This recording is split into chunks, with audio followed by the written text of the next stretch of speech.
I'm not a CEO anymore, and I don't have to juggle with crisis and all that. But even then, it's like, what did we do before when we didn't have all these gadgets for the weekend? We can wait. I mean, it's not going to go away, and it's not going to be the end of the world in 99.9% of the cases. So we have to make a choice where to stop. And, I find it extremely rude when you go and take someone to a restaurant. And I was with a businessman recently in New York, and he must have gone to his cell phone like 12 times during lunch. And I almost felt like saying, look, if we can't even finish a sentence and discuss what you want to discuss, why did you take 2 hours of my time? You could have sent me an email or called me from your office.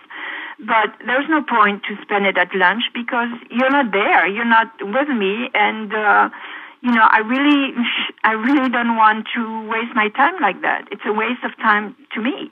So much has been accepted that people, you see young people online or not even young people, lots of people in supermarket, in shops, and, they're the cashier and they chit-chat on the phone and there's a big line after that and nobody cares. And I find it extremely rude. So we don't have a kind of new etiquette for how to behave, and a lot of it has become, it's permissive, but people are reacting. Look, when the TGV first had to deal with these people starting in France, rebelling because, you don't want to hear somebody's conversation, and most of the time they're really not heavy and crucial conversation.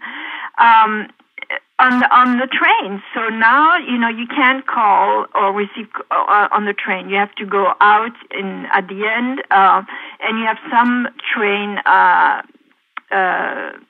which are reserved for people who want to use their cell phone, but basically, it's not allowed. And it's sad that now we are becoming a society where we have to go to so many forbidden things. It's silly, it's backwards. I mean, if people had any sense of being civilized and being compassionate and have empathy and polite, the basic laws of courtesy, you don't do these things. So there's a lot of education to be done and a lot of sensibility yes. that is not there, and it's unfortunate. I so appreciated that you brought this up in your book because I complain to many people about this when I go to a restaurant and I sit down, and most people talk very loud when they're on their cell phone, yes. and they have no awareness of it. Mm-hmm. Even I was getting a massage a month ago. A guy took a cell phone into the massage place and started talking, and I walked up very nicely and I said, I'm very sorry, I don't mean to offend you, but I really don't want to hear your conversation. I want to relax and get my massage. Yeah. Can you please whisper or text message the person? But some shops and some retail places, they're so hungry for business, they will enforce no courtesy, no etiquette. It's amazing. I've seen it also, as you talk about. In clothing stores, cashiers will just get on the cell phone. Yeah. Restaurants, it's appalling what goes on in restaurants. And because people also speak louder than when someone's just sitting there. Much louder. Many companies are now starting training sessions for service because we are becoming more and more, at least in the developed countries, a society of service jobs, but they are done so poorly. Because of these equipment that were supposed to help us in many ways, but also do a lot of things that are not correct and that are not good and that annoy a lot of people. And so they need to be trained, they need to be told you just can't do that. The customer is king, and you can't just be on the phone calling your girlfriend or your boyfriend or your mom or whatever to say, things that could wait until the end of the day. The other thing is there's some type of developed culture that says that someone's device is like their bubble, their reality, but when they bring it into any environment, that environment becomes their house, their bubble, and is just assimilated into their bubble, and this is subconscious. It comes from the fact that it's a contradiction because in one way, people, humans need to connect, and that's a great way of connecting.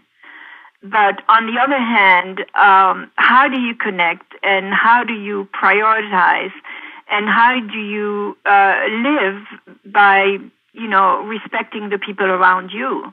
And, when I'm on a train and I hear this, 18-year-old girl calling her boyfriend 6 times, telling him, where we are between Marseille and Paris so that he can get dinner ready. And it's like, enough already. But you can't say that. People can get very aggressive or, start a fight or think that it's totally normal or don't care if you hear what they say, whatever they say. And so it's a no man's land, and it's going to be very difficult to draw some kind of code so that at least there could be some kind of, general respect for the people around you. I think it's a great mistake that airplanes are allowing people to talk on their cell phones now. They are? I know Virgin Atlantic was thinking about it, and I'm hearing that they're dealing with the FAA to allow people. Oh, no. And I'm dreading it. I am totally dreading it. On a plane where you already have so many noises, it will be terrible. But I just came back from France 2 days ago, and at airports, when you leave the New York airport, you have signs. You can use your cell phone until you're out of the airport, which I think is a great thing. Because a few years ago, you were still on board, and people were trying to call their drivers or whatever, and it was like nonstop. And now you have to wait. And even at customs, if they said if they catch you using your cell phone, you can get a fine. So I think,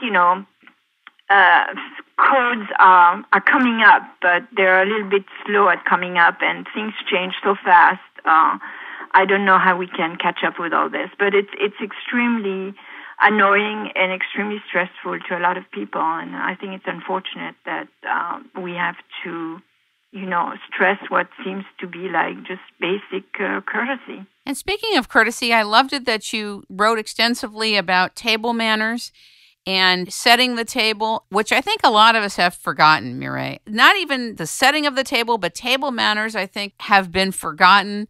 I also think they're probably more highly stressed in Europe than here in the United States. Am I wrong? Actually, I had the example with my company because very early on, I realized that some of the young people we had, especially in sales, were out and taking customers to restaurants, didn't know what was appropriate to do, from ordering the wine to behaving at the table, to giving signals to what to order, and all these little things. And so we had this kind of program in our sales meeting. And I remember my French boss came once and thought it was like, oh my God, Americans are barbarians. And I didn't say anything. And the next year, we had to take a few French, 22 years old to 30 years old. And guess what? It was the same thing. What happened? Once he came, and on purpose, I invited them to a restaurant. And, this French kid, totally, well-educated and very, very good at work, started talking with his mouth full and spitting all this, across the table. And my boss looked at me like, oh, my God. And I said to him, yeah, I think, we could apply this program, not just in the U.S., but all over the world. And it's actually, the message went across, and, he was traveling a lot and saw it in different countries. And it's just because, these kids were not taught the proper way or, didn't think it was important to care or to do it right. And so now the group has a training session where you learn from, how to tie your how to knot the ties, to how to order in a restaurant, how to behave with your guests, how to write thank you notes, all these little things that are not taught in business school. So you have, tremendously bright people with MBAs and all kind of grad degrees who don't know the basic about how to behave in society. because maybe they grew up with, TV dinners and their parents worked hard or their parents didn't